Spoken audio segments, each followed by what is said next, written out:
ಓಂ ಶ್ರೀ ಗುರುಭ್ಯೋ ನಮಃ. ಹರಿ ಓಂ.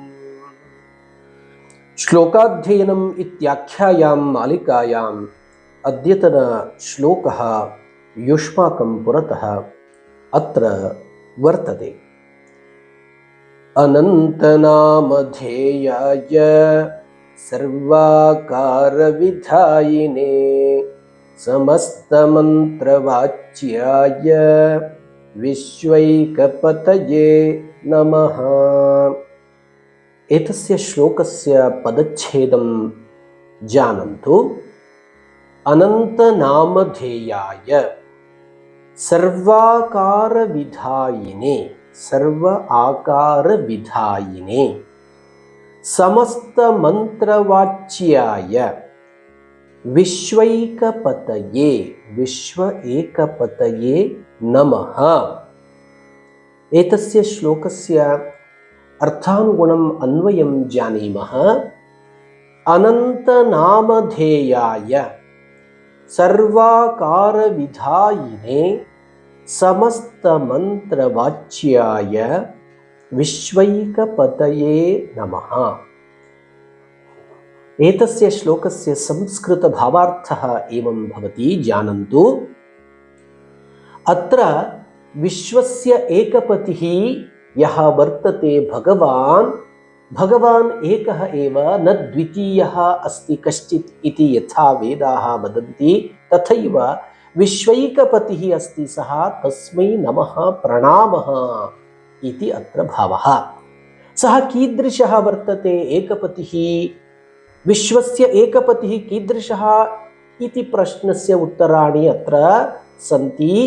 विशेषणरूपेण सः अनन्तनामधेयः अस्ति. यः भगवान् भिन्न भिन्न नामभिः अनन्तनामधेयैः पूजितः अर्चितः प्रार्थितः अस्ति, तस्मै नमः अनन्तनामधेयाय. पुनश्च सर्वाकारविधायिने सर्वेषु वस्तुषु सः भवति. सर्व आकारेण सः अस्माकं पुरतः प्रकटीभवति. पुनश्च स्वात्मानं सः भिन्न भिन्न आकारैः प्रदर्शयति. तादृशाय भगवते नमः. समस्त मंत्रवाच्याय अर्थात वेदे ये मंत्राः भवन्ति ते सर्वेपि मंत्राः एकमेव भगवन्तं सूचयन्ति दर्शयन्ति. एकं सद्विप्राः बहुधा वदन्ति. अस्माकं वैदिक परंपरायां भगवान एकः एव वर्तते, किन्तु भिन्न भिन्न नामभिः भिन्न भिन्न आकारैः वयम् अर्चनां कुर्मः, पूजयामः. किन्तु जनाः मूढबुद्ध्या मूढमत्या अनेके देवाः सन्ति इति चिन्तयन्ति. तथा नैव.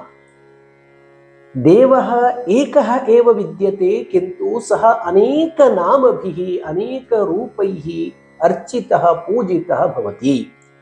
यः जनः येन केनापि वा रूपेण तं पूजयितुम् इच्छति, सः तथा रूपेण शिलारूपेण मूर्तिरूपेण भावचित्ररूपेण पूजयितुं स्वतन्त्रः अस्ति.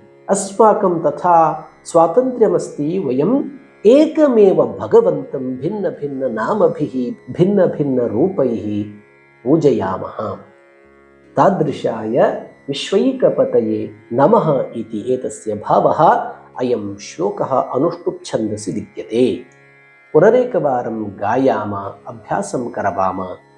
अनन्तनामधेयाय सर्वाकारविधायिने समस्तमन्त्रवाच्याय विश्वैकपतये नमः. एतादृशं श्लोकं स्वीकृत्य पुनः आगमिष्यामि. तावत्पर्यन्तं शुभमस्तु. धन्यवादः.